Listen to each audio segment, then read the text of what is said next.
Bonsoir à tous, on est le 3 avril 2022. Le monde va mal. En ce mi-mars, la barrière de glace de Congères en Antarctique s'est effondrée. C'est l'équivalent de 12 fois la taille de la ville de Paris, 1200 km² de glace qui a disparu dans l'eau. L'Antarctique a connu ce même mois un réchauffement inédit pour les scientifiques, un écart de 40 degrés par rapport aux normales saisonnières. Aujourd'hui, les pôles se réchauffent 3 fois plus vite que le reste de la planète. Les scientifiques ont les plus grandes inquiétudes pour le glacier de Thwaites, déjà responsable de 4% de l'élévation du niveau des mers dans le monde, qui n'est plus accroché depuis cette année à la crête terrestre située dans le fond marin. Le GIEC prédit avec un degré de confiance moyen que l'élévation des mers atteindra 40 à 80 cm en 2100 et que cela continuera pendant des siècles. Je fais ce live Twitch à propos des peintres vivants de la scène française. La semaine dernière, on avait Jérémy Liron. Et aujourd'hui, on a l'honneur, la joie, le bonheur, on peut le dire. Moi, je suis trop content d'avoir Marc Desgrands-Champs. Bonjour Marc. Bonjour et merci de m'inviter. C'est vraiment un honneur. Je suis vraiment ravi. Alors, pour ceux qui sont sur Twitch, qui nous suivent en direct, eh bien, vous pouvez poser vos questions à Marc tout au long de l'émission. Si possible, posez-les pendant l'émission. Comme ça ne bourre pas à la fin, parce qu'à la fin, il y a tout le monde qui pose plein de questions dans tous les sens. Et après, on est perdu. Vous pouvez retrouver le replay de ce live sur la chaîne YouTube des Apparences. Vous tapez les Apparences dans YouTube et vous avez déjà 37 heures d'interview et ça, c'est la 38e heure. Et vous pouvez liker, partager, vous abonner à l'émission, vous abonner à la chaîne parce que ça fait vivre l'émission, ça fait vivre les peintres. C'est joyeux que les vidéos soient partagées et que comme ça, on puisse parler un peu de peinture et remuer tout ça. Voilà.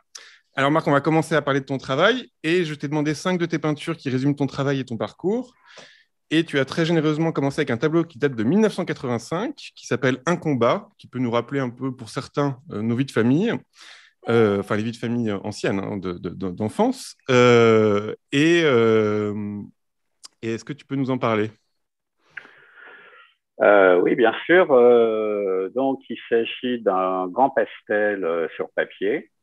Alors, c'est pas un pastel sec, hein, ce sont plutôt des craies grasses.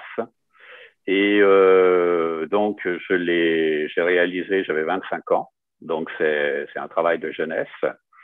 En même temps, il est assez représentatif de ce que je pouvais, comment dire, représenter à cette époque. Donc, on est en 1985. C'est-à-dire, alors, souvent des figures hiératiques, un peu immobiles voilà, à la surface, et d'autres fois aussi des figures prises dans des actes du quotidien, des choses très anodines. Et également, ce que l'on voit là à l'écran, des scènes comment dire, plus énergiques, plus violentes. Là, en l'occurrence, cet affrontement entre cet homme et cette femme, une espèce comme ça à couteau tiré, on va dire. Alors, c'est pas la peinture au couteau, mais c'est quand même quelque chose De de couteaux. très, oui, de très, comment dire, c'est à la fois figé et en même temps dans une forme de mouvement et oui, de volonté comme ça, d'affrontement, d'opposition entre les deux figures. Et voilà, donc, alors, à l'époque, je travaillais, comment dire, à partir de rien. C'est-à-dire qu'en fait, c'était des images qui me venaient à l'esprit. Hmm. Je n'avais pas de documents, j'avais pas de photos. C'était directement, alors c'était dessiné, donc c'est sur papier, hein, comme je l'ai précisé. C'était dessiné et après, on va dire que je remplissais à l'intérieur des contours, mais en même temps, la surface est quand même très modulée Elle entre vibre, ombre et ouais. lumière. Oui, voilà. Il ne s'agit pas d'aplat. Et on a même des reprises à certains endroits, par exemple dans les cheveux de la femme, on retrouve un peu du bleu de la veste de l'homme. Voilà, quelque chose comme ça qui circule un peu à la surface alors je n'ose pas dire du tableau, mais je considérais ça un peu comme des tableaux en fait. Alors il est vrai qu'à l'époque, la peinture dans sa matérialité, c'est-à-dire la peinture proprement dite, c'est-à-dire la toile tendue sur châssis, c'est quelque chose qui me rebutait un peu. Je trouvais ça un peu lourd et j'avais l'impression que c'était plus léger finalement de réaliser ces grandes machines comme ça sur papier. Mais en même temps, c'était, comment dire, ça s'est tari assez vite ce sentiment parce que ces grands papiers, il fallait quand même, si je les montrais, les encadrer ou autre. Alors que mes amis Condamné à l'objet. peintres, eux, Ouais. voilà, ils avaient déjà un objet, ils avaient déjà donc comment dire, leur œuvre, la toile tendue sur châssis, tout ça, forme en tableau, était immédiatement exposable. Alors que ça, il y avait quand même tout un travail à faire entre le moment où je le créais dans mon atelier et le moment où je pouvais le montrer. Voilà. Et donc c'était donc ce type de. Alors c'est assez drôle parce que j'y repensais là en regardant cette opposition frontale comme ça entre cet homme et cette femme. C'est vrai que ça me faisait penser que j'avais été assez impressionné à l'époque par un film de Louis Malle qui s'appelle Black Moon et qui imagine dans le futur une guerre entre hommes et femmes. Et, en tout cas, j'avais été assez impressionné par le début de ce film, le premier quart d'heure de ce film, où on voit effectivement ces scènes de guerre. Alors, est-ce que ça reprenait ça? Est-ce que inconsciemment, je reprenais ça dans ce type de représentation? Parce que je sais que j'étais aussi travaillé par certaines images picturales, donc préexistantes. Je pense à Félix Vallotton, il y a un tableau qui s'appelle La haine. Ouais. On voit un homme et une femme nus alors qu'ils ne se battent pas, mais ils se toisent et avec une, comme l'indique le titre du tableau, dans une espèce comme ça de climat très tendu et très lourd d'opposition et de haine. Il y avait également du même Vallotton un tableau qui était Orphée dépecé par les Ménades, je me souviens, qui était comme ça, une espèce. En fait, j'étais assez intéressé ou fasciné par ce type de représentation. Je pense aussi aux deux hommes qui se battent à coups de gourdin de Goya, ces peintures qu'on voit Les peintures dans la noires. maison. Ouais. Voilà, les peintures noires. Et il y a un autre tableau que j'ai vu à peu près à cette époque-là, je crois, qui m'avait beaucoup marqué et qui était un tableau de Ribera et qui représente un combat de femmes, qui est un duel en fait entre deux femmes, qui paraît-il documente un fait historique, un duel qui a eu lieu, je crois, à Naples, entre deux dames. Et alors là, pardon. Ouais. Oui, vas-y. Oui. Donc là, dans ce dessin, il y a déjà des choses on va avancer dans tes tableaux et on va voir que tu as découvert un vocabulaire qui est un peu différent que de ce premier dessin. Par contre, on trouve déjà quelque chose qui est de l'ordre de la figure du déséquilibre, c'est-à-dire des figures qui sont un peu comme ça entre plusieurs gestes, ce qui fait qu'elles tiennent à peine. Il y a aussi, ce qui m'a beaucoup amusé, le fait que la chaussure du talon, ça soit une ligne rouge comme ça, qu'on va retrouver ensuite dans les tongs, dans tes fameuses tongs de peinture. Et par contre, il y a beaucoup là, pour le coup, tu es dans une incarnation assez forte, il y a beaucoup de matière. Est-ce que ça, c'était un moment où tu avais du plaisir à faire, t'as eu du plaisir enfin, ce que j'aimerais essayer de comprendre, c'est comment tu es passé de cette matière-là, qui est quand même, on voit ce que c'est le pastel gras, c'est-à-dire c'est assez, on en a plein les mains, on est à quelque chose de beaucoup plus liquide comme ça, où c'est vraiment le geste là, tu étais obligé d'avoir la main dedans, quoi. Voilà. Oui, absolument. Bon, ça a été quand même un assez lent processus, parce que moi, je ne suis pas non plus je dirais pas que je suis un artiste rapide, hein, c'est-à-dire que les choses ne se modifient pas du jour au lendemain. Hein. Ouais. C'est vraiment sur la durée. Et là, oui, il y avait certainement un plaisir dans ces matières. C'est vrai que le rouge de la robe ou enfin le bleu marine de la veste. Ou, voilà. Il y a d'ailleurs dans les jambes du pantalon, il y a une espèce d'attention, des espèces de plis qui sont quasiment presque pyramidaux, qui sont un peu comme ça, un peu lourds. Et là, Ouais. parce que je pense que on est toujours. Enfin, moi, j'ai quand même été très travaillé par les images des autres artistes. Et je pense que certaines représentations d'un peintre comme Jean Hélion, par exemple, dans sa manière de représenter les vêtements, parfois avec ces ces grosses plis ombres, comme ça, ouais. voilà, c'est ça. je pense que ça devait jouer aussi dans ce genre de choses, ce genre de travail. Après, on est sur un fond, il n'y a aucune ouverture sur l'extérieur. Les deux figures sont un peu enfermées dans leur enfer. Et il n'y a aucun, voilà, il y a pas de débouché vers une porte de sortie. Ils sont dans une forme d'enfermement et Qu'on comment appellera dire, la de leur sphère affrontement. familiale. On pourrait, oui, oui, on pourrait. Après, ce sont des figures également qui sont quasiment, presque, qui sont aussi grandes que, enfin, elles vont quasiment sur les bords, hein, c'est-à-dire qu'elles sont presque plus grandes que le cadre proprement dit. Il y a un côté Hein, Beckman aussi. Ouais. Max Ah oui, Beckman, oui, oui, le oui, côté oui, tout est rempli, oui. quoi. Ouais. Absolument, oui. Il y a une forme de saturation, oui, tout Alors, on à va passer fait. au deuxième tableau qui s'appelle Les effigies. Et donc là, on est 10 ans après. Et pour Oui. le coup, tu as un traitement complètement différent. Est-ce qu'on peut commencer Mhm. par le traitement, justement, où c'est un traitement beaucoup plus liquide, beaucoup plus en transparence? Oui, Alors là, à l'huile en plus. Ouais. oui, tout à fait. Bah, disons que c'est une matière évidemment beaucoup plus diluée. Mm. Euh, alors, bon, entre-temps, je suis passé à la peinture à l'huile. Hein, donc, voilà, c'est 10 ans après. Hein, c'est en Ah ouais, 1995. c'est ça. Voilà, donc on a quelque chose qui joue en fluidité et en transparence. Enfin, on est quand même pas. Enfin bon, c'est une transparence relative, mais Oui, il y a qui plusieurs couches. apparaît Ouais. petit à petit. Ouais, Voilà. ouais, ouais, Ouais. De près, on va avoir des images de près parce que j'ai réussi à retrouver des ouais. photos que j'avais fait de ces tableaux dans la Force de l'Art en 2005. Donc j'étais très content de moi de retrouver ça. Voilà. Ouais, ouais, bah, c'est très.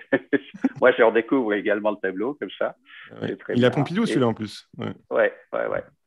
Et, euh, et donc, en fait, pour parler un peu de cette peinture, donc il a un titre, Les Effigies, Mm. et il est, en fait, 1995, c'est quand même une époque où on va dire que tout ça reste d'actualité, parce que c'est une époque où on voit réapparaître la guerre en Europe, notamment dans les Balkans, enfin dans l'ex-Yougoslavie.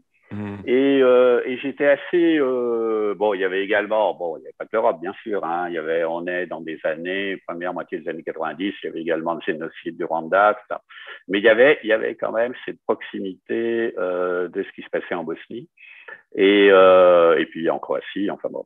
Et j'avais été quand même très très marqué très frappé par ce retour de la guerre et avec la guerre de conflits en fait nationalistes et ethniques et avec aussi des phénomènes de massacres hein, Mm. auxquels on peut assister. Bon, voilà.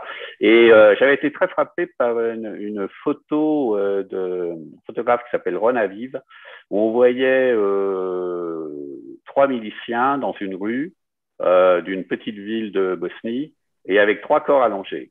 Et un des miliciens donne un coup de pied dans la tête d'un des corps d'une femme, peut-être pour vérifier qu'elle est morte, tout ça. Enfin bon. Donc, c'est une espèce de barbarie absolue. Et en même temps, je sais pas. Donc, j'ai peint ce tableau, en fait, parce que ça m'a évoqué aussi un livre que je lisais à ce moment-là, qui est un livre de William Golding, qui s'appelle Sa Majesté des Mouches, et qui parle ce sont des collégiens qui se retrouvent Ouais. sur une île déserte. Et ils sortent d'un très bon établissement anglais, ils sont très bien éduqués, et assez vite, ils vont revenir à une forme de barbarie. Et et d'ailleurs, pour peut-être conjurer leur peur, ils tuent, il y a des cochons sauvages sur cette île, et ils tuent un cochon et ils plantent sa tête au bout d'un pieu.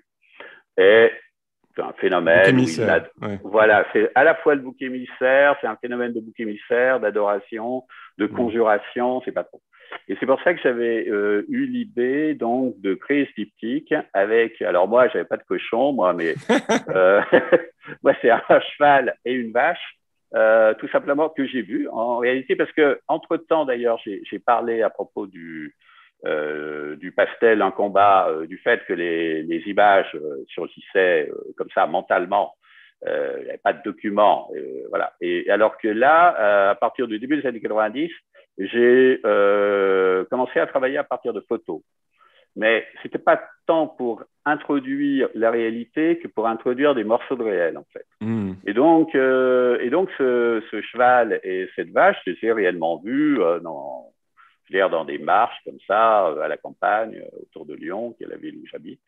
Et voilà. Voilà. Et donc, on a ces deux totems, ces deux effigies comme ça, qui se tiennent sur un espèce de territoire euh, assez difficile à déterminer, un espèce de lacis d'herbe très, à la fois peut-être marécageux ou je ne sais quoi, mais avec quelque chose comme ça de très saturé là aussi, avec une attention sans doute aussi aux détails, à des formes d'écriture, parce que j'étais très, très frappé à l'époque aussi par des lectures de Borges, notamment sur les écritures cachées, c'est-à-dire comme quoi les petites choses peuvent être des miroirs des plus grandes et que peuvent se nicher dans les détails quasiment des formes d'écho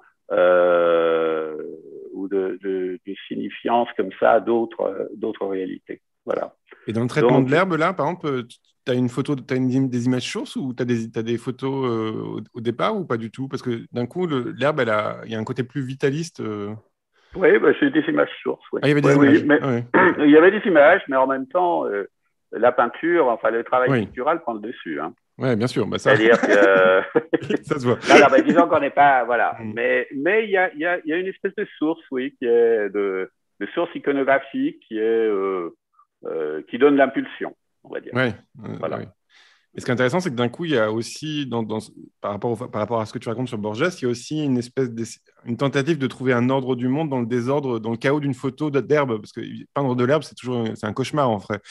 Et donc, Oui, il y a quand même ce truc-là d'essayer de trouver des angles de vitalité. Enfin, c'est comme si oui, tu oui, oui. es déjà en train de traduire quelque chose qui est intraduisible, quoi, j'ai envie de dire. Voilà, tu te Mm. mets devant quelque chose d'intraduisible et ouais. Ouais. Oui, une forme de sens caché.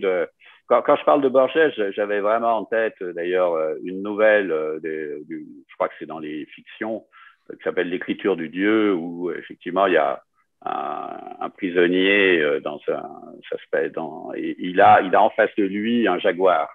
Et 10 secondes par jour, on ouvre une trappe pour lui donner sa nourriture à ce prisonnier et il aperçoit le pelage du jaguar. Et Ah ouais. chaque jour, il essaye voilà, de détailler les tâches du jaguar et à un moment donné, il comprend qu'il y a un sens dans ces tâches. Mais ça se passe au bout de quand même voilà, pas mal de temps de réclusion.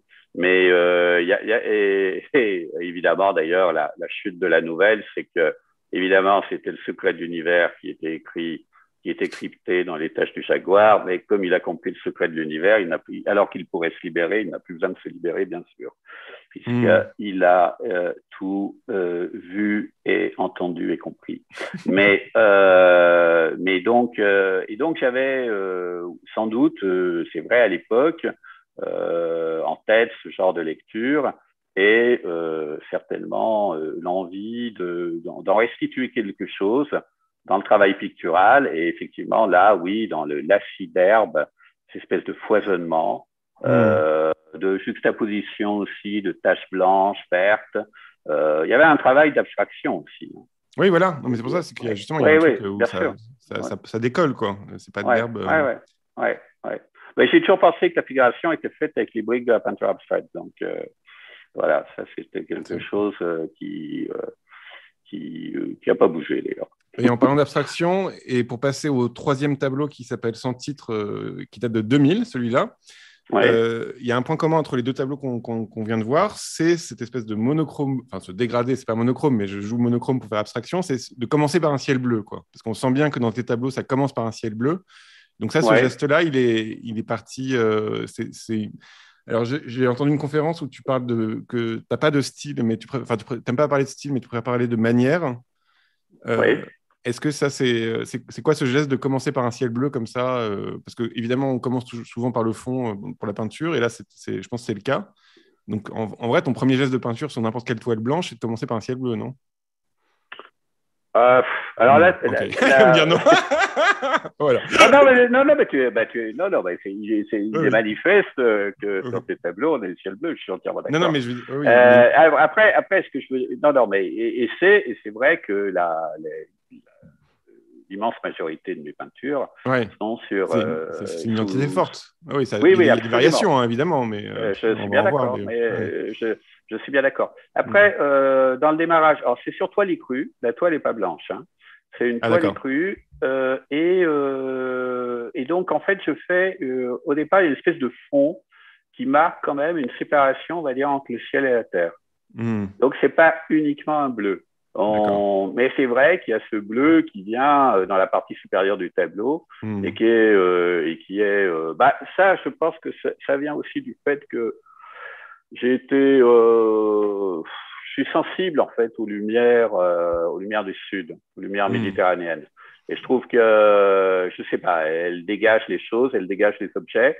Alors c'est un peu ce qui se passe d'ailleurs dans ce tableau là, dans ce diptyque qui est peint donc en 2000 et qui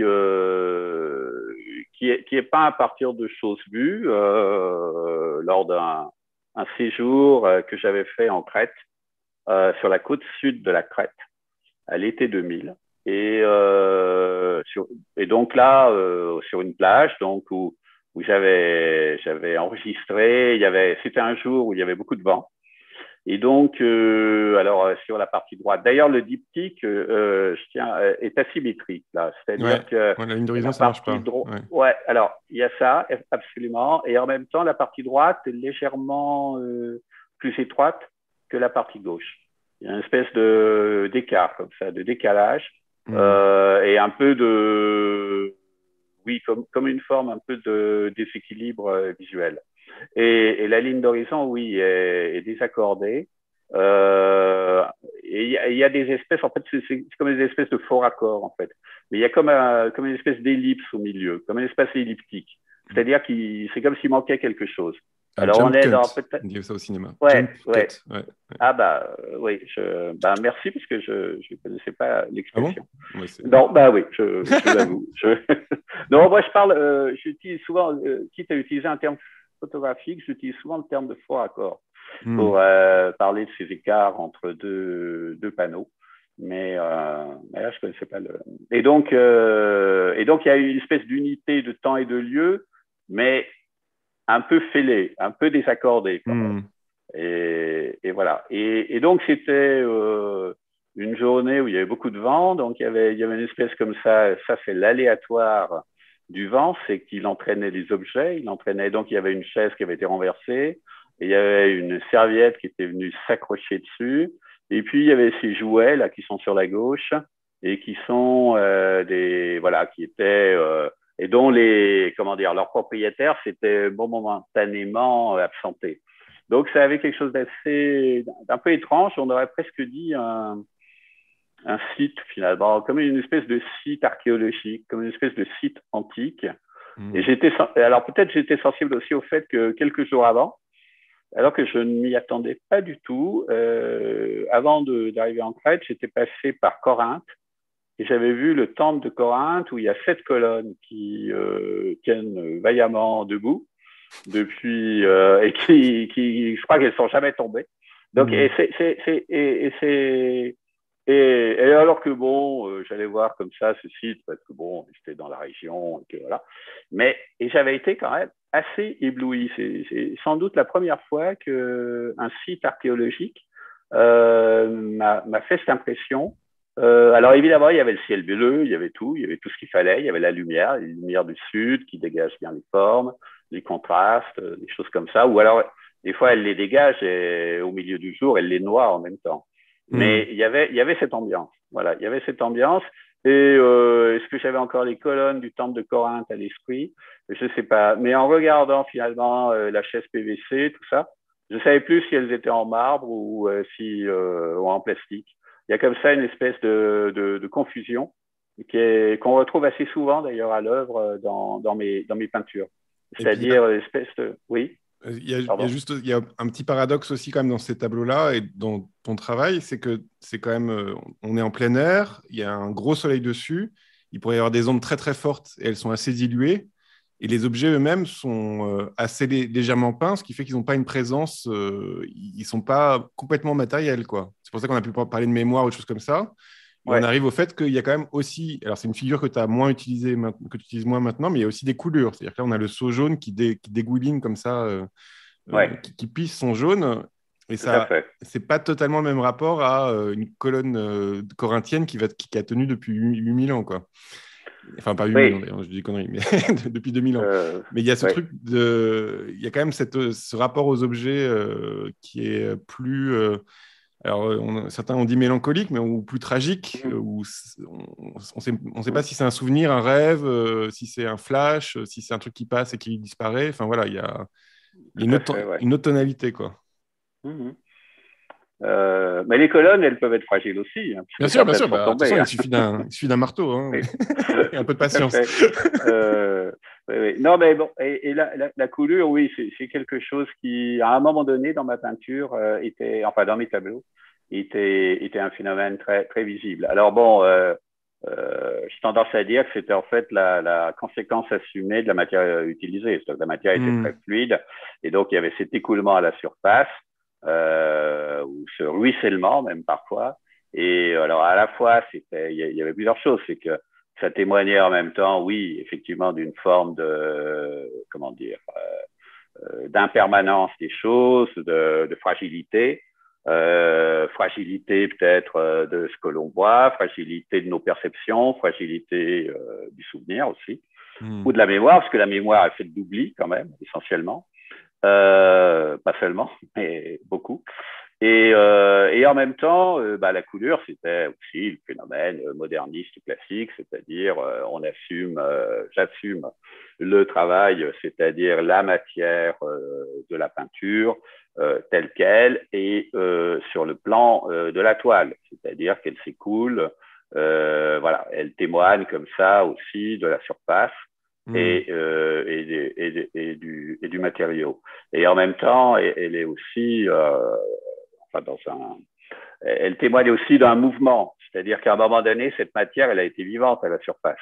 Et donc, le temps qu'elle s'écoule, elle Il y a la témoignait trace aussi de de. quelque Ouais. chose qui a été, ouais. Et ça c'est quelque chose auquel j'ai toujours été très sensible, ça. C'est cette idée de la trace Hmm. et de ce qui a été, justement. Voilà. C'est pour Et ça qu'on peut peut-être parler de mélancolie ou autre. C'est tout à fait possible. Mais en même temps, c'est un phénomène vivant dont on peut. D'ailleurs, ça n'est pas qu'une déploration. Ah, On bien peut sûr, dire bien que ça sûr. fait. Oui, Non, voilà. non. Ouais. Non, non, mais je précise juste. Ouais. Voilà. Mais et donc parce que c'est quelque chose qui a été. Il y a aussi dans une peinture comme celle-ci, il y a une forme quand même. Je vais utiliser des mots un peu bébêtes, mais un peu d'émerveillement quand même devant les choses, devant la réalité, devant le réel, à un moment donné.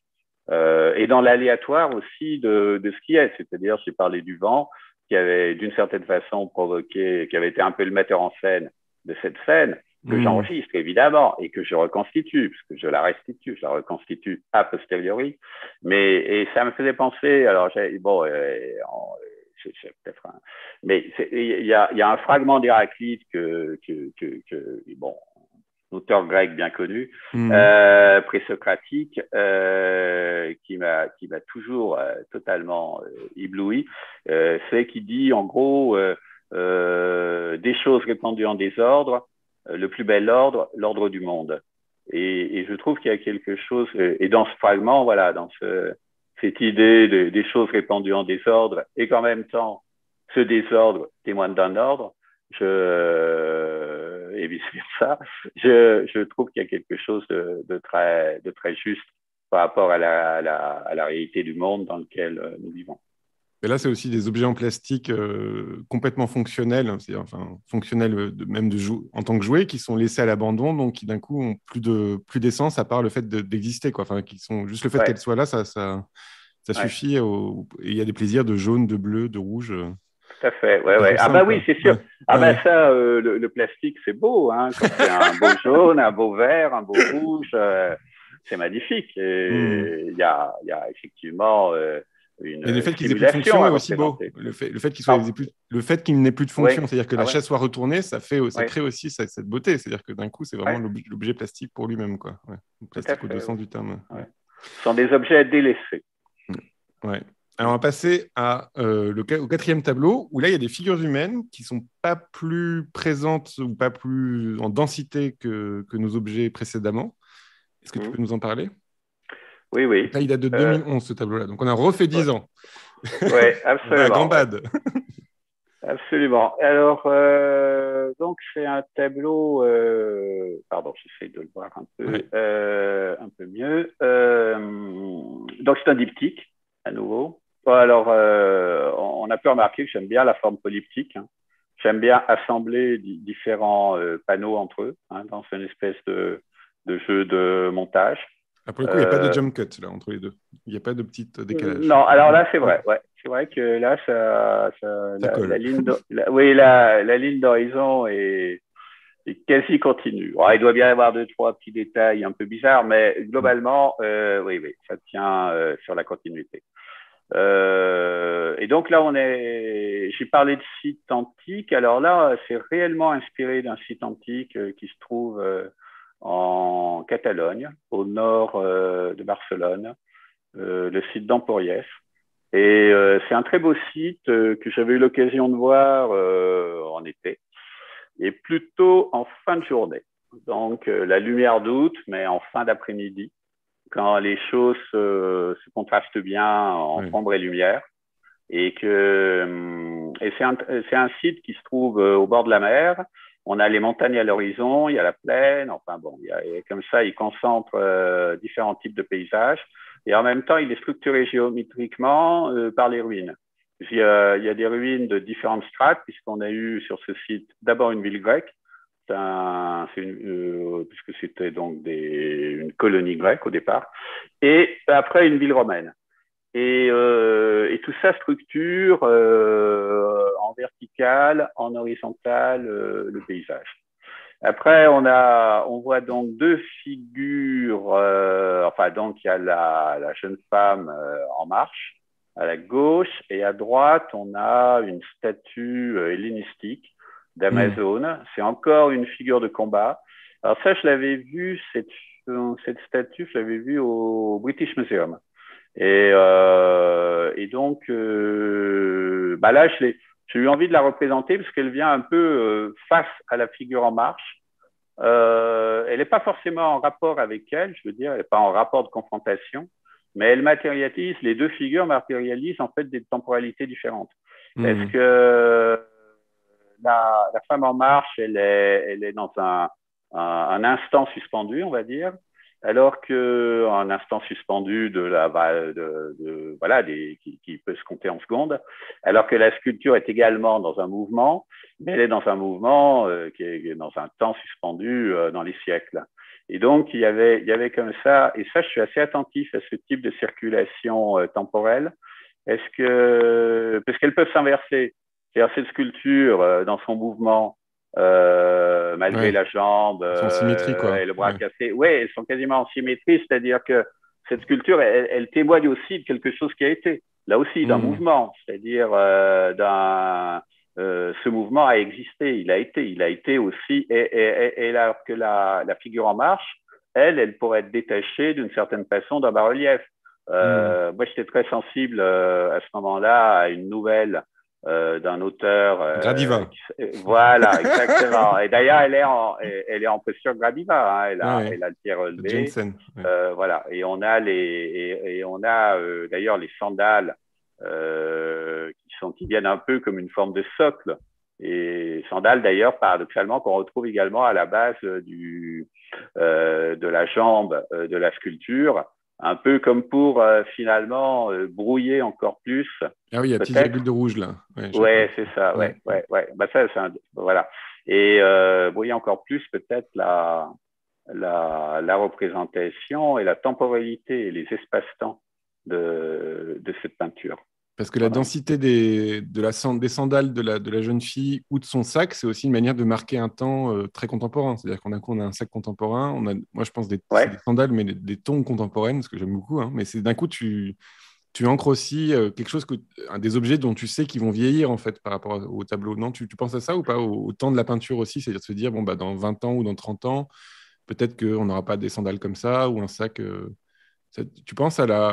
Je pense à ça par rapport aux chaises en plastique, par exemple, qu'on a pu. Oui, Qui sont des objets qui sont ultra marqués d'une époque, quoi. tout à Déjà. fait. Ouais. Ouais, ouais. Ou des... Oui. Mhm. Oui, oui, non, mais bien sûr, ça témoigne du moment, hein, ça Ah témoigne ouais. du bel aujourd'hui, hein, ça Aussi. c'est Oh oui, non, mais c'est sûr. ça, ouais. Ouais. Voilà, Il y a les ouais, deux, ouais. quoi. C'est comme tu veux des temps Et ce différents, et bel d'un coup, aujourd'hui t'as. qui Ouais. vieillira, sans doute, oui, Ouais. évidemment. Et alors après, il y a la figure du bonhomme derrière de dos. Il est Ouais, de dos, hein. Ouais. ouais, ouais, Donc là, d'un ouais. coup, c'est une. Ça, c'est j'imagine que c'est un rajout final ou. Parce que d'un coup, il est plus dense que le reste des figures. Et puis, il Ah, est comme ça. il a peut-être été peint avant les deux figures. Ah bon, bah voilà. Ok, Ouais, donc c'est il en était plan peut-être comme avant. ça. Non, Ouais. ouais, c'est possible, ouais. C'est un témoin, mais c'est un témoin qui tourne le dos. Hmm. Donc, ça donne aussi, oui, ça donne aussi une forme d'échelle. Ouais. Et c'est Oui, ça aussi, ouvre l'espace, ouais. Ouais, c'est vrai. ouais, ouais, et puis ça témoigne aussi voilà, d'un lieu, d'un espace où vont et viennent, voilà, des figures, Hmm. des individualités ou autres. Voilà, c'est un espace traversé. Et, Et, euh, et oui. donc, et là, je me pose juste, excuse-moi, on est déjà hyper en retard, mais c'est Ah, passionnant, hein. pardon. Je suis désolé, non, mais c'est ma faute, je suis un mauvais présentateur, mais Mm. c'est les petites virgules. Donc, en fait, là, on voit que, à mon avis, t'as pas beaucoup de droit au repentir ou des choses comme ça, où tu peux pas poser de la peinture de manière légère et après, tu vas tout effacer si tu enlèves quelque chose, quoi. Donc, c'est couche après couche après couche, transparence après transparence, et donc, il y a ces virgules noires et vertes qui traversent les deux pans du tableau. Ça, c'est à la fin que tu fais des gestes comme ça, un peu abstraits au milieu de l'image, ou c'était une figure que tu avais commencé puis tu l'as laissé comme ça finalement ou... Oui, tu veux dire, donc ah oui, Parce qu'entre au milieu ouais, et sur le côté gauche, ou même ouais, ouais, ouais, même ouais, la ouais, trace noire dans le ciel, là, d'un coup, on a l'impression ouais, qu'il y a ouais, ouais, bien sûr, ouais. Hmm. Ouais, ça c'est, ouais, ce sont un peu des signes, un peu de, attends, j'essaie de les voir un peu mieux. Pardon, ouais. Alors, ouais, ouais.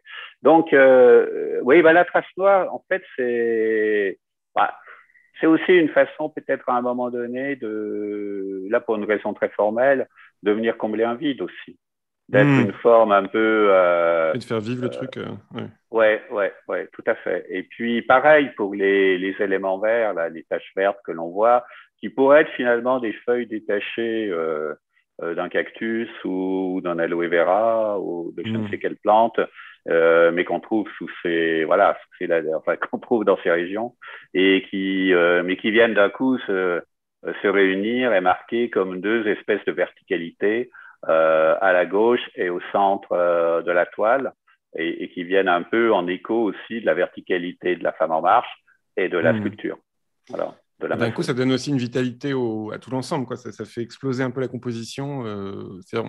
Ça rend presque les figures plus vivantes. Je pense que si ça y était pas, ça serait plus écrasé, quoi. C'est ça que je veux dire. Mais bon, Oui, c'est bah presque un jeu formel. Ouais, ouais, c'est possible. Oui, oui, tout à ouais. fait. Bah oui, c'était un peu. Mhm. Je pense que c'est à ça que ça répond, évidemment. Oui, D'accord. Pour mettre du fou, quoi. oui, tout à fait. Non, non, mais tu as Mhm. raison, bien sûr. Alors, on va passer au dernier tableau, qui est un tableau qui date de 2020. Voilà, qui s'appelle Sans titre aussi. Et donc, ça, il est l'exposition dont on va parler après. Mais est-ce que tu peux nous parler un peu de ce tableau avec un truc très délicat, qui est cette espèce de coupure blanche, pour le coup, qui fait image ou... voilà, on a l'impression que l'image se plie, on ne sait pas trop. Et ça, c'est une nouvelle figure que tu as dans ton travail. Je crois que tu n'as jamais utilisé ça avant. Oui, en fait, ouais. Alors ça, c'est venu sur quelque chose de. En fait, ce tableau est peint, contrairement aux tableaux précédents qui sont voilà. Et ce tableau est peint à partir d'une image que j'ai vue dans un journal.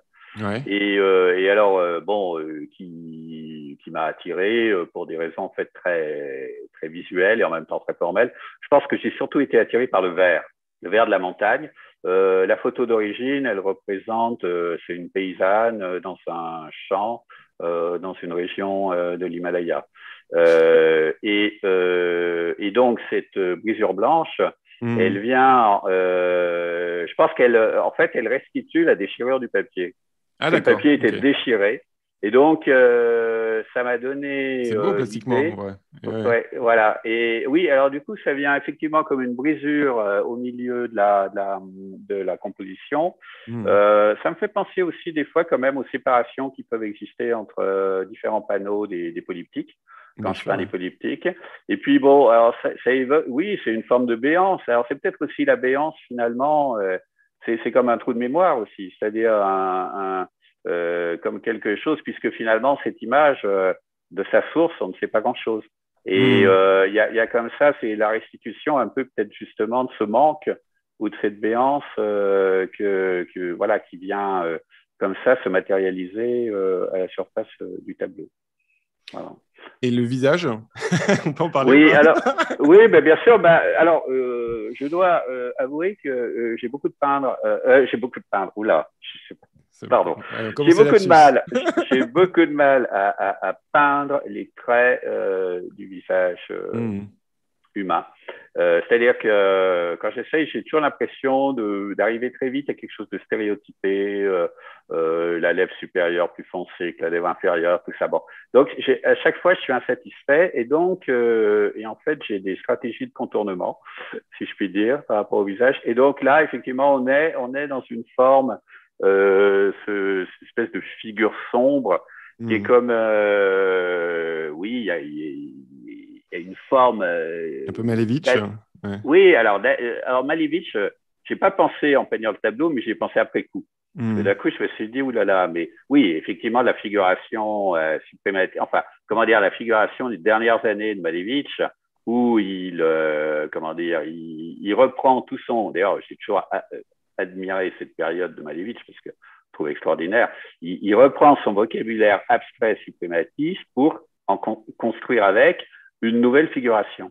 Et d'ailleurs, ça rejoint ce que je disais tout à l'heure sur mon sentiment que la représentation, la figuration se construit souvent avec les Hmm. briques, en tout cas au XXe siècle et au XXIe également, avec les briques de la peinture abstraite.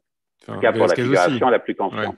Oui, oui, oui, mais Non, sauf non, qu'ils mais ne connaissaient pas la peinture. Oui, oui, non, je suis bien entièrement sûr. d'accord. Non, bien sûr. Mais c'est Ouais. nous qui, rétrospectivement, nous Bien voyons sûr. les Voyons tableaux ça, bien abstraits sûr, chez bien sûr. Velázquez. Ouais. Mais lui, il ne savait pas qu'on pouvait, enfin, à l'époque, Évidemment. Enfin, il savait qu'il avait il ça aurait utilisait été sans doute un très bon peintre abstrait d'ailleurs. Mais bon, voilà. Mais non, mais je plaisante, je spécule. Mais voilà. Mais il y avait quelque chose. Et donc oui, il y a un côté malévitchien. Et puis alors Hmm. on a cette espèce de figure un peu comme ça, avec ce contraste entre ombre et lumière. Elle a un côté un peu sculptural comme ça, me semble-t-il, et Carrément. qui est dans une forme de verticalité, comme ça, dont j'ai déjà parlé à propos d'autres figures dans les tableaux précédents, et qui est une forme de récurrence quand même dans mes peintures.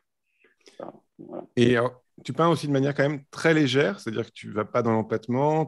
Et donc, j'imagine que le geste, quand tu le fais, tu réfléchis beaucoup avant de le faire ou c'est instinctif, ça va très vite, ça va très lentement. Tu passes beaucoup de temps à regarder le tableau pour savoir. Je pense aux herbes, au geste des herbes, Mm, là, pour le coup, un autre traitement d'herbe qui est beaucoup plus léger que ce qu'on a vu avant, où mm, en quelques coups de pinceau comme ça, vraiment très, très transparent, ça vibre complètement, peut-être même plus que dans les effigies.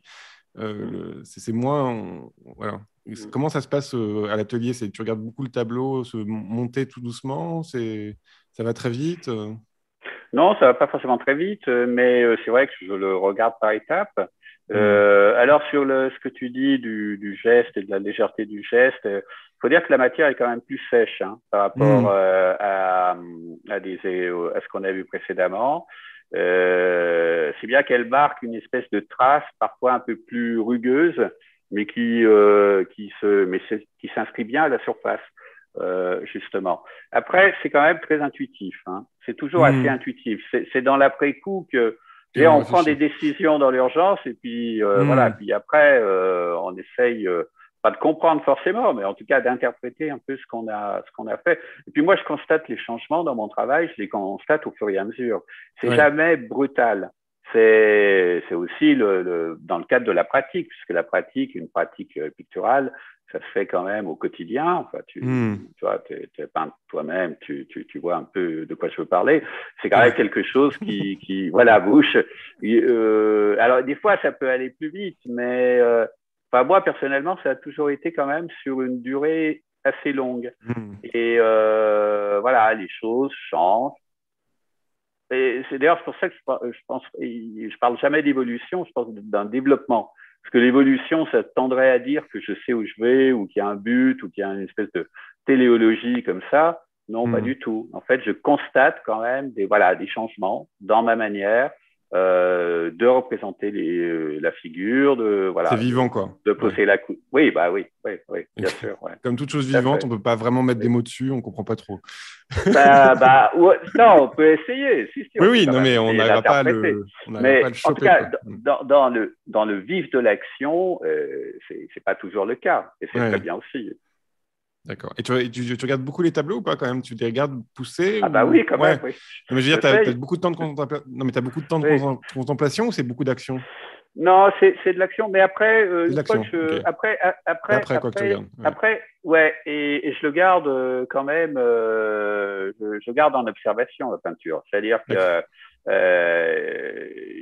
parce que se passe toujours le moment de savoir quand est-ce que c'est terminé. Alors moi, j'ai tendance à dire un tableau il est terminé quand il me pointe plus. C'est-à-dire que quand je passe devant, il n'y a pas un détail que j'ai envie de Ouais. reprendre à un moment donné. Voilà.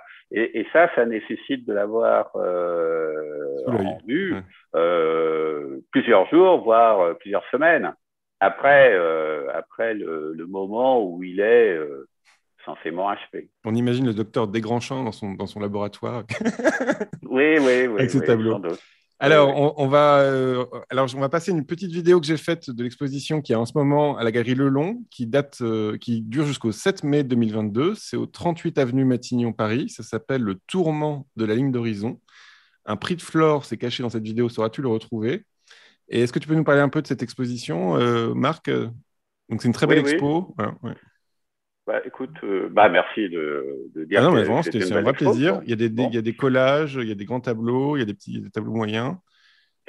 Bah, alors, les collages, c'est un peu le noyau, justement, pas de cette exposition, parce que c'est quelque chose sans des collages que je fais sur des cartes postales, Mhm. et des cartes postales qui reproduisent des peintures, issues en grande partie de l'histoire de l'art occidental. Et sur ces cartes postales, je colle des fragments, des morceaux de reproduction de mes propres tableaux. Ce qui fait que ça recompose tout à fait autre chose. Mais et donc, il y a une dimension, je parle de carte postale, il y a une dimension de poche comme ça. Ça, Mhm. c'était quelque chose qui me plaisait bien, cette idée de l'œuvre comme ça, de poche, un peu intime, un peu intimiste. Et puis,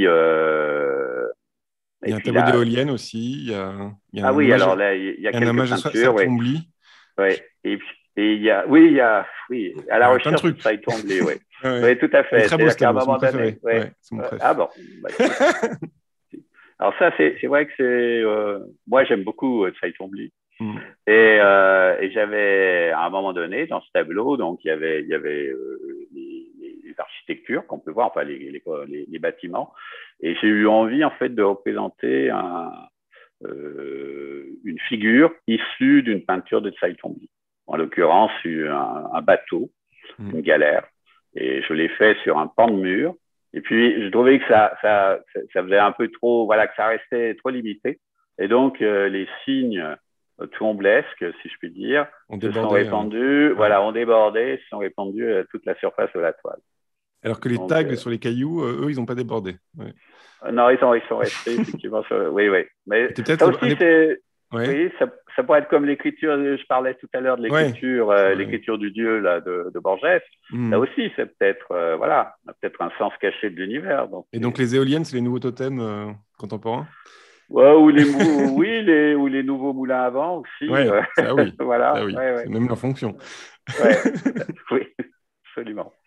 Voilà. Donc, mais c'est une exposition, donc on voit effectivement le tableau, mais qui est aussi vraiment très Là, on voit toute construite l'expo, hein. Ouais, ouais. autour de ces œuvres sur papier, les collages, Ouais, ils et sont les très beaux. gouaches qui sont peintes à partir de ces collages. D'accord. Voilà.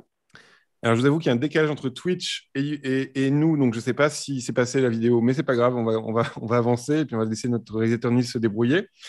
Je t'ai demandé une peinture de l'histoire de l'art qui était importante pour toi et tu m'as proposé un tableau d'un peintre américain que je trouve est dans la tête de plein de peintres, mais pas très exposé en France, qui s'appelle Richard Diebenkorn, avec un tableau qui s'appelle Ocean Park. Est-ce que tu peux nous en... Alors, c'est un peintre qui est à la fois figuratif et abstrait, ou quand il est abstrait, il est figuratif aussi quand même. Est-ce que tu peux nous en Ouais. parler? Ouais. En fait, il a eu 3 périodes. Il a eu une première période abstraite, après il a eu une période figurative. Et à partir de la fin des années 60, il commence cette série dont est issu ce tableau qui s'appelle les Ocean Park, du nom d'un quartier de Santa Monica où il avait son atelier. Et c'est une série qui va mener quasiment jusqu'à sa mort, ou peu de temps avant sa mort, puisqu'il est mort en 93. Et c'est vrai que c'est un peintre qui est mal connu en France. Et alors, j'ai choisi plus particulièrement celui-ci parce que je crois qu'il en a peint à peu près 140 des Ocean Park. C'est à chaque fois des tableaux de très grand format. Et j'ai choisi celui-ci, le numéro 79, parce que j'ai pas eu l'occasion de voir beaucoup de peintures de Diebenkorn en vrai. C'est pour cause, parce que, bon, voilà. Mais celle-ci, je l'ai vue une première fois dans les années 90 à Philadelphie, au musée de Philadelphie, où il est conservé. Et j'ai eu l'occasion de le revoir en 2015 à une rétrospective. À Londres? À Londres, ouais.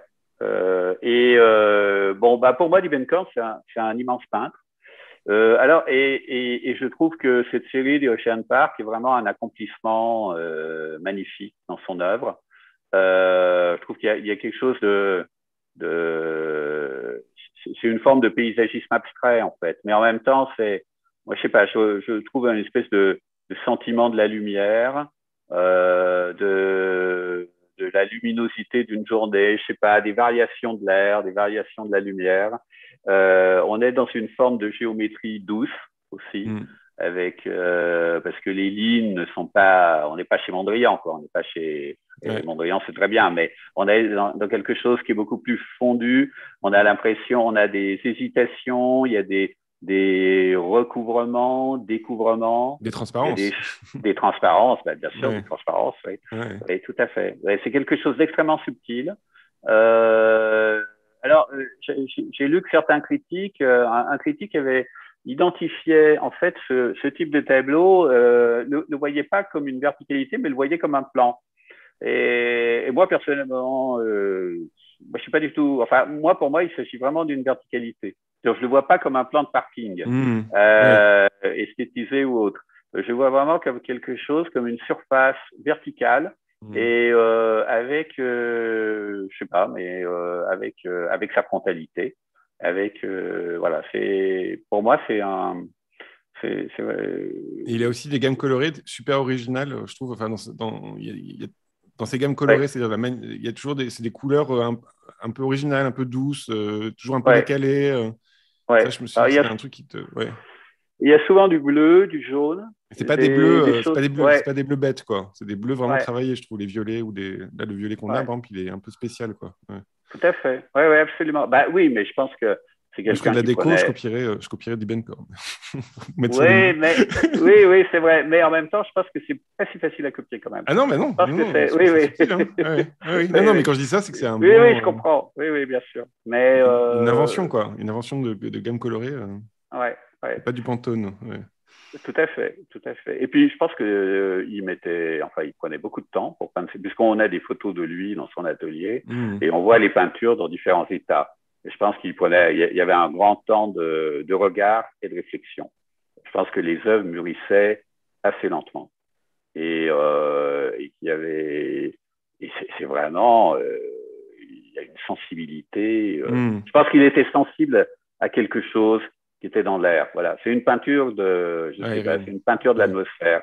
Et d'ailleurs, on pourrait faire un jeu de mots avec Ocean Park, le titre de la série, on pourrait dire qu'il y a un sentiment océanique en fait dans ce type de peinture.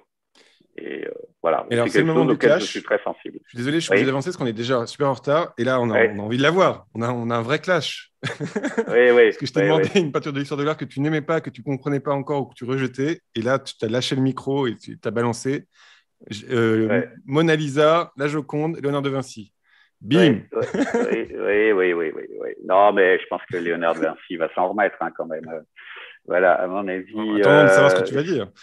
Oui. Bon, c'est un peu David contre Goliath, là, quand même. Hein. Mais bon, bon. Mais non, mais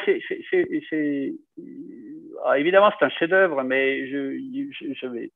Je On sais le plus voit qui pas. a dit qu'il y a quelque chose d'ennuyeux souvent dans les chefs-d'œuvre. Et en fait, c'est un tableau qui m'ennuie. Tout m'ennuie dans la Joconde, et même son sourire. Et parce que peut-être qu'elle est trop parfaite aussi, et que moi, je suis souvent plutôt sensible aux œuvres bancales. Enfin bon, on vient de parler de Liber Concorne, qui est pour moi dans une forme de perfection, mais néanmoins, il y a quelque chose de, je sais pas, Et tu as déjà vu l'objet en lui-même très près ou pas? bah, oui, Non, oui, je suis quand même allé le regarder. non, mais de Alors près, après, parce que là, on peut plus le voir de près maintenant, le tableau. Parce que tout son euh, côté, là, je vais mettre des images que j'ai volées, j'avoue. Bon, ouais, non, je ne devrais pas dire que je les ai volées. Je les ai récupérées euh, des scientifiques du Louvre, où justement on voit toutes les ouais, craquelures qu'il y a sur la Joconde, et c'est quand même c'est un ouais. objet très abîmé. Hein. C'est un objet quand même pas. En vrai, l'objet est quand même pas très en forme, Bon, quoi. Ouais. on disait que le bois, il bouge, oui, le Ouais, bois ouais. Et par s'envole exemple, c'est un une chose peu. que j'ai pas, j'ai lu nulle part, mais peut-être que je me trompe, c'est que on voit pas que dans le sfumato de la paupière là, il y a un détachement je pense, qu'il y a un détachement de peinture qui fait que d'un coup, il y a un petit blanc au milieu de l'ombre. Et Ouais. ça, des fois, il est retouché sur la production, mais en vrai, on le voit. Enfin, moi, j'ai eu la chance de voir le tableau de près et il est vraiment Ouais. visible, quoi. Voilà. C'est pour dire qu'il y a des petits Non, défauts, il y a un petit grain de beauté. ouais. Non, j'ai jamais vu de très près. Je l'ai vu Mhm. comme tout Ouais. visiteur du Louvre, mais je dois avouer que je vais plus trop le voir en fait. Ben non, Je mais de toute façon, on préfère peut pas le aller dans voir. d'autres Ouais, bien salles, sûr. voilà, Mhm. où il y a moins de monde et où il y a de Ou très beaux derrière, il y a tableaux l'homme également. au gant titien, ça vaut le coup aussi, quoi. Ouais. Oui, non, c'est une belle salle, c'est un fait, Ouais. c'est sûr. Non, mais ce qui est d'ailleurs dans les détails que tu montres, ce qui est intéressant, c'est qu'on voit, il y a des détails qui témoignent aussi de son inachèvement, notamment sur l'index, par exemple, qui est un Mhm. peu légèrement repris, enfin, ou pas repris, mais où il y a un double contour. Et ça, a Ah oui, c'est priori, vrai. Ouais, ouais. ça peut témoigner de l'inachèvement du tableau. Après, alors si, ce qui m'intriguerait quand même dans ce tableau, c'est alors déjà pourquoi il est resté d'une certaine façon inachevé et Mhm. pourquoi son commanditaire ne l'a jamais récupéré et pourquoi Léonard de Vinci l'a emporté avec lui en France. Mhm. Ce qui fait que maintenant, évidemment, il est au Louvre et voilà, tant mieux, c'est très bien. Mais, euh, mais je comprends un peu pourquoi elle a été profanée au XXe siècle, pourquoi Duchamp lui a rajouté des moustaches, tout ça. Il y a quelque chose quand même d'agaçant dans cette Mhm. peinture. Alors, voilà, c'est ça le problème du chef-d'œuvre absolu, c'est que ça devient un mythe.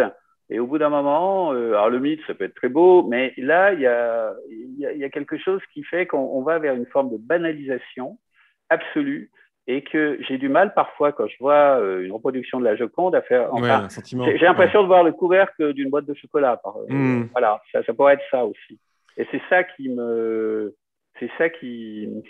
Mais d'ailleurs, en qui ce moment, il y a une m'agace. exposition immersive où on projette la Joconde en hyper haute def sur des grands murs et tu es dans la Joconde. Voilà, pour te dire le Bah oui, bah, tant niveau de mieux. n'importe quoi. Oui, Oui, tant c'est mieux, tant sûr. mieux. Oui, oui, oui. Tant mieux pour eux. Voilà. Oui. Je t'ai demandé une œuvre qui avait nourri ta pratique et tu m'as proposé. Alors, je suis désolé, on va devoir aller un peu plus vite parce qu'on est déjà super en retard. Une œuvre qui a nourri ta pratique et tu m'as proposé un film d'Antonioni qui s'appelle Blow Up. Oui. Voilà, l'histoire d'un photographe qui découvre dans une de ses photos, au fin fond de la photo, qu'il y a un cadavre. Ouais, tout à fait, ouais. Enfin, qu'il a photographié un meurtre sans s'en rendre compte. Alors évidemment, ça remet en cause beaucoup de choses pour lui. Bah, Un il photographe de se dit, mode un peu comme ça, déluré, très ah beau, bah très oui, ça se sexy. passe. Le film date de Ouais. 1967. Bon bah tout le monde le, je veux dire, On c'est un voit que la film qui condition se des passe. femmes n'est pas terrible à ce moment-là aussi encore. Mais ouais. Oui. Mais bon, moi, ce qui m'a retenu, puisque la question c'était un peu par rapport à la pratique, c'est que je Bien trouve sûr. que ce film pose quand même des questions assez essentielles justement sur le regard, sur Hmm. ce que l'on perçoit, ce que l'on voit, comment ce que l'on voit dépend de ce que l'on connaît, qu'est-ce que l'on reconnaît des choses, qu'est-ce que voilà. Et là, sachant que lui n'est même pas capable, en fait, de comprendre ce qu'il a vu, puisque à un moment donné, avant qu'il ne réalise qu'il a photographié un meurtre, donc il le réalise par une suite d'agrandissements successifs qui font qu'effectivement il entrevoit.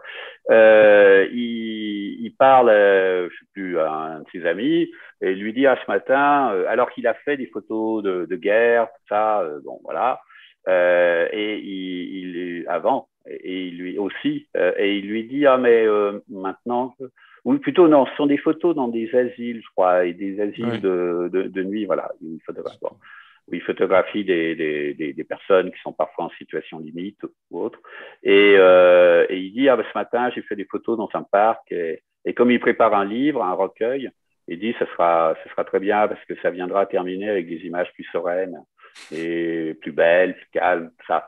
Donc en fait, son appareil a enregistré pour lui ce qu'il n'a pas vu. Et ça, c'est quelque chose qui m'a beaucoup frappé, de la même façon que parfois en peinture, on peut représenter aussi des choses qu'on ne voit pas, ou qu'on découvre a posteriori. Voilà. Tu parles Bon, je pense à des formes de cryptomorphes, par exemple, ou voilà, des choses qui prennent un sens a posteriori. Oui, ça peut, oui, par exemple, oui. Oui, ce genre de choses, oui. Voilà. Parce que oui. C'est quand même dur de peindre. Ça serait dur de peindre un mort dans un paysage sans s'en rendre compte, quoi. C'est à fait. Mais bon, oui, mais dans la peinture, il y a quand même un peu de ça, avec chez Poussin, par exemple, et In Arcadia Ego, je sais pas, il n'y a pas de cadavre, ah non, mais ça, mort, mais il y a, oui. y a quand même une idée de la mort. C'est ma deuxième question que j'allais te poser, c'est que est-ce qu'un paysage ou est-ce qu'une image peinte, il y a toujours un cadavre dans le coin, quoi. Voilà. C'est-à-dire qu'il y a quand même, on parle de ta peinture comme étant mélancolique, on peut aussi la penser comme tragique, c'est-à-dire que tout passe, tout passe. Là, pour le coup, figé du frais ou figé du passage comme ça, c'est aussi il y a quand même un grand. Je vais utiliser les grands mots. Je pense à Baudelaire avec l'Ardent Sanglot qui est censé réunir tous les peintres dans les phares où il parle d'Ardent Sanglot pour réunir Rubens, Goya et Watteau. Là, il y a cette chose-là aussi, cette figure. D'ailleurs, on n'a pas parlé de Watteau, on aurait pu en parler aussi sur la figure de dos. Mais oui, c'est vrai. Ce truc de. Il y a quand même un cadavre dans le paysage. Oui. Puis il y a une forme d'enquête aussi. Une forme d'enquête, je pense qu'on inquiétude, peut alors, peut-être. une enquête et inquiétude. Il y a le document déchiré, là, c'est vrai, maintenant. Oui, c'est vrai. Voilà. OK. On passe vite. Et en parlant d'enquête, on arrive au livre sur l'art qui t'a influencé et tu m'as proposé le détail. Alors, j'ai une version de pauvre parce que voilà, j'avais pas l'argent, donc j'ai acheté version voilà. Donc c'est Le Détail de Daniel Arras, qui est un livre qui a été très important quand il est sorti. Est-ce que tu peux nous en parler un petit peu? Je montre des images, c'est sympa de montrer un peu l'intérieur. Alors il existe en petit format, hein. Il existe en noir et blanc, mais c'est sympa d'avoir en grand parce qu'il y a des belles images dedans. Ouais. Et pareil, Daniel Arras, d'ailleurs, c'était quelqu'un qui prenait en photo, c'est un des premiers historiens de l'art qui prenait en photo au hasard les tableaux, et après, il regardait ce qu'il avait pris en photo. Je ne sais pas si tu sais ça. Il raconte ça je savais pas. Dans l'histoire de peinture, il raconte ça. Il se décrit dans la chambre des époux de Montaigne en train de prendre des photos au hasard, et après, il regarde ce qu'il a fait, quoi. Voilà. Mais tu vois, je l'ai lu, ce livre, mais je n'avais pas retenu. C'est pas dans le livre, ça, c'est dans le. C'est après. Ah, c'est quand il. Bon, c'est dans le truc qui est sa écriture. Ah oui, d'accord. Mais il me semble que ça avait été retranscrit par écrit. Enfin bon. Oui, bien sûr. Voilà. Et je pense que je l'ai lu, mais je n'avais pas retenu cette façon de faire, cette méthode. Oui, Le Détail, c'est un livre qui est sorti en 92 et je l'ai lu pour être très précis. Parce que j'en garde un souvenir assez. Je crois en 1997. Et là, c'est pareil, ça recoupait. Ça recoupe un peu ce que je disais à propos de Blow-up, c'est-à-dire des questions non résolues du regard sur la perception, et notamment autour de phénomènes, effectivement, qui peuvent pas être secondaires, mais comme des phénomènes de détail. Alors, il y avait comme ça toute une étude aussi, ce qui était assez stimulant, c'était de voir comment certains peintres, quand dans la contrainte de la commande à certaines époques, c'était dans les détails, justement. Ils pouvaient aussi avoir des libertés et affirmer certains partis pris personnel. Voilà, aussi, ce qui m'intéresse aussi, c'est la façon dont il décrit la manière dont le détail est à la fois peut être un désaccord de l'ensemble. C'est-à-dire qu'effectivement, dans un tableau, un détail peut venir contredire ce qui est a priori l'essence ou l'essentiel de la composition. Et puis, il y avait aussi cette idée, alors ça c'est très moderniste, mais entre le détail qui se présente, c'est-à-dire finalement la tâche, parce qu'un détail, c'est avant tout en peinture, c'est une tâche, ou deux tâches, ou trois tâches, je ne sais pas, mais c'est trois touches de peinture, on va dire, et puis qui représente, c'est-à-dire que les trois tâches, ça devient un escargot, un homme qui marche, je ne sais pas, enfin ça peut être plein de choses, mais donc il y a entre la chose un peu la transparence et la réflexivité, quoi. Il y avait, voilà, ça m'a beaucoup fait réfléchir sur ce type de questions, et parce que c'était déjà une préoccupation, je pense, qui était présente dans mon travail, mais il lui a donné, ça m'a permis vraiment de réaliser et de mettre en mots, certaines intuitions que j'avais eues, et c'est pour ça que c'est un livre qui m'a beaucoup marqué. Je l'ai pas relu depuis, ou alors j'en ai lu justement, j'en ai relu des détails, mais je l'ai jamais relu in extenso. Voilà. Et il parle beaucoup de narration dans ce livre. Est-ce que toi, la narration, c'est plus des suspens de narration? Est-ce que c'est quelque chose qui t'intéresse quand même, ou c'est quelque chose qui te paraît éloigné aujourd'hui? Toi, on est loin de Poussin, ou enfin de tout ce vocabulaire commun qu'il y avait, je ne sais pas, l'iconologie de César Agrippa ou des choses comme ça. Et d'un coup, on a aussi un vocabulaire en tant que peintre qui, à mon avis, est plus étroit finalement. Parce qu'il y a moins de lieux communs. C'est une question que je me pose, la narration en peinture. Il y a peu de peintres contemporains aujourd'hui qui jouent vraiment d'histoire, quoi. Voilà, qui assument une histoire, raconter une histoire en une image. C'est vrai que la narration, c'est un phénomène. Oui, tu as raison de le rappeler. Pour moi, c'est devenu quand même très compliqué en peinture. C'est-à-dire que si la narration, elle est parcellaire, où il manque le début, où il manque la fin. Elle est pas, en tout cas, elle ne peut pas être édifiante. Voilà. Et on peut évoquer des choses indirectement. Oui, c'est ce que j'essaye de faire dans mes peintures. Alors, des fois, ça peut être plus direct, parce que finalement, quand on pense le combat, la première œuvre. Oui, mais ça, là, oui. Bon, là, il y a une forme de narration quand même. Il y a bien sûr, une scène, il y a quelque chose qui. Oui, il y a un sujet, quoi. Il y a un motif. Mais après, c'est vrai que ça s'est dissous dans mon travail. C'est devenu beaucoup plus indirect, beaucoup plus. C'est peut-être passé dans les détails aussi parfois, mais justement. Mais justement, c'est pour ça que je raconte ça, c'est que ça se joue peut-être dans les détails ou dans les. Même ne serait-ce que dans les marques contemporaines, c'est-à-dire d'un coup, moi je tiens à dire que les tongs, à chaque fois c'est bien trouvé parce que ça ramène à. On revient à une époque en 2 secondes et demie, quoi. C'est-à-dire, je pense aussi à les tableaux de Francis Bacon où d'un coup il y a une roulette de fauteuil des années 70 en métal et chromé, et hop, on est dans l'époque juste avec un tout petit détail, quoi. Oui, ce qui montre que la peinture a été faite à un moment donné. Voilà, c'est ça, qui marque l'époque en un tout petit truc. Bon, on est dans le rouge absolu, on est super en retard, mais c'est pas grave, on va rester ensemble 3 heures, c'est comme ça, voilà. Je te lâche plus. Non, on va aller un peu vite sur les peintres. Donc, je t'ai demandé je t'ai demandé un peintre contemporain que tu aimais.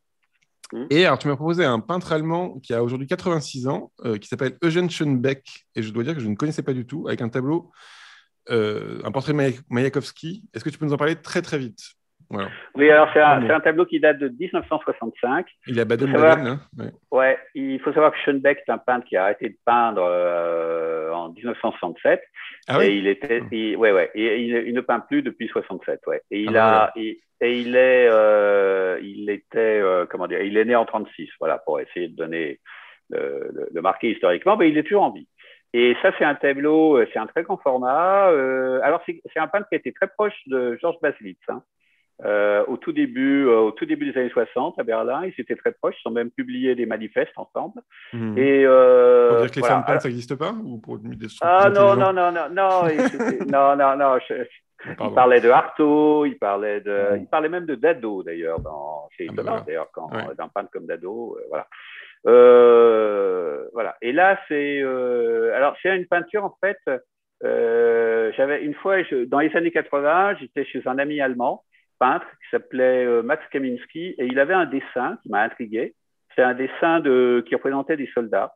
Et quelques jours après, j'étais en Allemagne et toujours pareil, de hasard, je feuillette un catalogue et je tombe sur une production en noir et blanc de ce tableau, le portrait de Mayakovsky, par Schoenbeck. Je ne connaissais pas du tout Schoenbeck, je me dis qu'est-ce que c'est que ça, c'est étrange, je vois que ça date des années 60. Donc voilà. Et en même temps, il y avait tout. Alors après, je l'ai vu en vrai. Je l'ai vu en vrai, en fait, plus tardivement, en 97, une exposition qui s'appelait Face à l'Histoire, qui était au Centre Pompidou. Ah oui, et là, j'ai pu admirer la qualité du rose, du fond. Et, je suis désolé, l'image n'est pas très bonne parce que il n'y a pas mieux sur Internet. Oui, mais c'est assez difficile à trouver, je sais. Et donc, c'est un tableau, en fait, voilà, il y a une forme d'extravagance dans cette peinture qui, moi, me séduit. En plus, dans tous mes affects picturaux, il y a quelque chose qui me touche dans la surdimension de la figure, voilà, voilà, l'espèce de verticalité comme ça affirmée sur un fond plutôt monocolore. Bon, il y a quelque chose comme ça qui rejoignait d'ailleurs à l'époque je pense les premiers travaux que je pouvais faire dans les années 80. Après, c'est un portrait de Mayakovsky et je trouve, alors Schoenbeck, je connais pas bien ses intentions, tout ça. Je sais qu'il se disait communiste, tout ça, donc c'est pas. Mais en même temps, je trouve qu'il y a quelque chose dans ce portrait, parce que Mayakovsky, on sait qu'il s'est suicidé en 1930, et je trouve que dans ce regard-là, il fixe pas le spectateur. Il n'est pas, alors que Mayakovsky, c'est un colosse, c'est une espèce de performeur qui déclamait des poèmes comme ça, poète futuriste, en soutien de la Révolution d'Octobre. Il se suicide en 1930. Et il y a ce regard comme ça un peu en coin qui témoigne pour moi d'une forme d'angoisse en fait. Parce que finalement, c'est quand même des personnages qui sont pris dans le tragique de l'histoire. C'est-à-dire que son paradis socialiste, c'est en train de se transformer dans une espèce de dictature absolument immonde où les organes de sécurité prennent le dessus, tout ça sous la direction de Staline. Et voilà. Et lui est de plus en plus mal à l'aise, en fait. Bon. Et alors après, voilà. Et donc, ça se termine par son suicide en avril 1930. Mais je trouve que ce tableau, justement, cette peinture, témoigne un peu aussi, à la fois dans une forme d'affirmation, comme ça, très sur ce fond presque pop d'ailleurs, de l'époque, comme ça, ces couleurs très vives, mais quelque chose qui l'affirmation du personnage et en même temps la fragilité interne de ce qui peut être. Super. Je suis désolé, mais on est super en retard. Je suis complètement... Nils est en train de m'écrire que ça ne va pas du tout. Et tout. Alors, si on a une peinture contemporaine française, parce qu'en plus, on a plein de questions qui sont passées. Alors, il y en a des intéressantes, donc je voudrais qu'on en parle. Je t'ai demandé une peinture contemporaine française que tu aimais.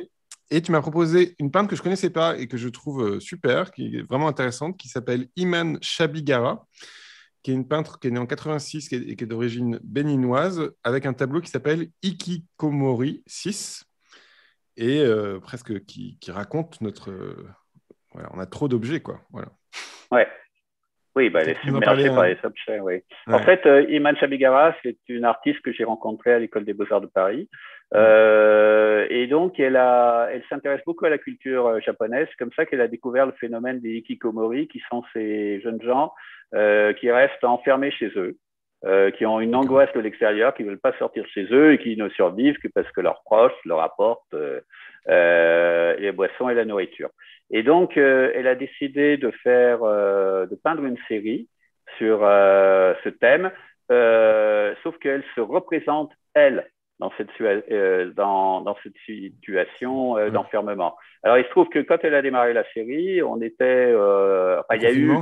Voilà, il y a eu une espèce d'écho comme ça de l'actualité qui était assez... qu'elle n'avait pas voulu au départ, mais qui était quand même... qui rentrait en résonance très forte. Et voilà. Et là, c'est un tableau qui est carré, 120 sur 120, mais je trouve j'ai toujours l'impression qu'il est plus haut que large.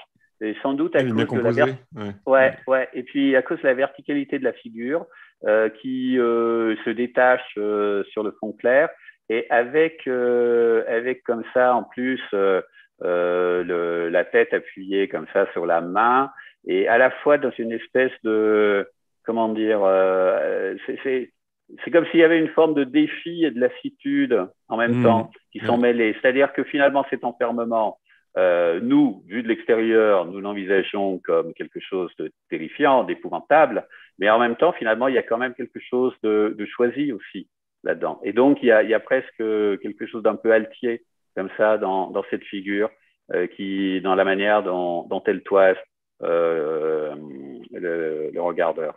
Puis il y a des jeux d'espace quand même très très forts avec les objets. Là, ça marche très très Ouais. bien. Ouais. Ouais. Alors, c'est peint sur bois. Ouais. Ça donne envie de les voir en vrai. Ouais. Bah, il faut les voir en vrai. Ouais. Et voilà. Je suis désolé de te couper, mais c'était passionnant. Hein. Mais on va passer aux questions du public. Alors, j'ai une question qui vient de passer qui m'a fait beaucoup rire, donc j'aimerais bien te la poser. La question, c'est irez-vous voter? Ah, bah oui. Voilà, on rappelle que c'est dimanche prochain. Oui. Mais je ne dirais pas pour qui, quand même. Non, bien sûr. Non, mais c'était une question qui m'a fait rire. Nuis, d'autres questions? Le choix du médium est-il en relation avec vos sujets? Alors, le choix du médium, est-ce que ta manière de peindre a changé en fonction du sujet que tu peignais? Non, je ne dirais pas ça. Non. C'est vrai que le médium, lui, le trait dilué tel que j'ai pu l'utiliser il y a quelques années, s'identifiait bien avec la manière ciel, dont... par exemple. Oui, tout à fait. Puis la manière, puis les figures en transparence, c'est-à-dire ça s'identifiait bien avec une forme d'idée du passage, passage du temps, passage des choses, des êtres. Et donc, d'une certaine façon, cette matière extrêmement fluide et transparente, elle matérialisait bien ce genre de sentiments. Mais après, non, le travail, la pratique, ça se fait quand même aussi beaucoup dans la pratique, justement. C'est que c'est pas forcément, il n'y a pas une anticipation. Je ne dis pas, je vais faire ceci parce que je vais pas comme ça parce que je vais représenter telle chose. Non, je ne peux pas dire ça. Non. Mais des fois, tu te retrouves avec des formules ou pas? Parce qu'il y a ce côté-là d'inventer en le faisant, et puis après, on se répète, et des fois, on se rend compte qu'on se répète, quoi. Donc, à ce moment-là, il faut savoir se déplacer un petit peu, ou... Moi, ça m'a jamais fait peur de me répéter. Hein, donc, non, mais ça se décale petit à petit, quoi. Oui, voilà. Je pense que c'est un faux problème parce que finalement, à moi d'arriver à un cul-de-sac à un moment donné, c'est possible. Mais finalement, les choses, elles finissent toujours par bouger, bouger un peu. Une autre question, Niels?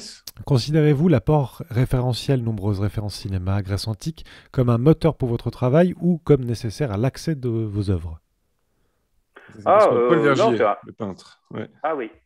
Bonjour Paul, que je connais, que je salue. Non, c'est plutôt un moteur quand même. C'est plutôt un moteur. Il y a certains films qui m'ont donné envie de faire des tableaux. Et j'ai parlé de Blow Up. Bien sûr. Blow Up, c'était plus par rapport à l'interrogation justement sur le regard, sur la Stanley perception. Kramer aussi, il y a plein de... il y en a plein. Oui. Je t'aime d'Alain René. Ouais. Tout à fait, oui. Bien sûr, oui. Ou même des auteurs moins connus comme Daniel Valcroze, par exemple. Voilà. Ouais. Ou même des films plus contemporains aussi. Voilà. Mais par contre, c'est vrai que moi, je t'ai vu dans les médias parler des films. Donc, c'est une question qu'on peut se poser. C'est pourquoi tu as besoin de parler des films? Est-ce que c'est une manière de parler plus facilement des tableaux? Ou c'est juste tu as envie d'être simple et tu veux... Oui, on peut dire ça comme ça. Exactement, oui. C'est souvent le plus difficile d'être simple. Oui, Niels, une autre question? Le fait d'utiliser autant de figures féminines un peu fantasmées dans vos tableaux est une position à laquelle vous avez réfléchi, songé en tant qu'homme peintre contemporain? Alors, la grande question, c'est... une question épineuse. Oui, question compliquée. Il y a une forme de, d'irrationnel. Hein. Il y a une forme je dirais pas fantasmatique, mais c'était une figure féminine en mouvement, souvent. Et c'est vrai que j'ai parlé de la Gradiva parce qu'il y avait cette manière, entre les deux représentations, c'est-à-dire la figure de pierre ou la figure de chair, comment dire, la confusion qui pouvait exister entre les deux. Et Hmm. donc, il y a, alors oui, il y a une forme, il peut y avoir une forme de représentation fantasmatique, c'est sûr. Mais c'est un irrationnel que j'assume. Pour moi, C'est quand même important de. Enfin, ça peut être intéressant de peindre avec son désir aussi, quand même. oui, oui, Ouais. bien sûr, oui, oui, oui, oui. Mais d'ailleurs, le désir, comment dire, dans la peinture ne porte pas que, enfin, dans mes tableaux, ne Hmm. porterait pas que sur la figure féminine. Il peut porter aussi sur un état de la lumière un certain jour, Ouais. comment un arbre Et des tongs. se déploie dans l'espace et des tongs, par exemple. Donc, j'ai dit que c'était un socle. Ah Voilà. oui. Non, mais comme j'aime beaucoup ces tongs. Oui. Une autre question, Nils? Ah, une dernière, parce qu'il est super tard. Voilà, je choisis la Oui, meilleure. une Ouais. dernière question. Si vous deviez emmener une toile à vous sur une île déserte ou dans un abri atomique, quelle serait-elle dans votre œuvre? Alors, abri atomique, c'est plus le cas en ce moment. Donc... Et Oui, une toile. pas très gai tout ça. Une toile de moi ou Ouais, allez. Non, ouais, une toile à toi. ouais. Oh, bah, une petite, hein. Euh... Sens pratique. non, mais dans celle qu'on a vue là, par exemple, bon, je sais pas. Non, Bah, dans toutes les œuvres, on peut retrouver. ouais, ouais. Non, c'est une question un peu. Là, pour le coup, je dois avouer que je suis un peu À court. décontenancé. Ok. Je n'ai pas de réponse comme ça. Si, peut-être les effigies. Ah oui, ok. Si on termine dans un abri atomique, les effigies, au C'est pas moins, mal. On crée une voilà, nouvelle religion. ça me semble bien en écho. Oui, oui, oui, oui, Bon. c'est sûr. Voilà. Bon, bah, merci beaucoup, hein, Marc. C'était vraiment passionnant. Merci à tout le monde d'avoir Bah, suivi. Vous merci. étiez très Voilà. nombreux. Et puis, on se retrouve la semaine prochaine, où vous irez voter, parce que c'est dimanche, du vote. Et on se retrouve avec Marie-Claire Mitou. Merci beaucoup. Merci à tous. Merci, Nils.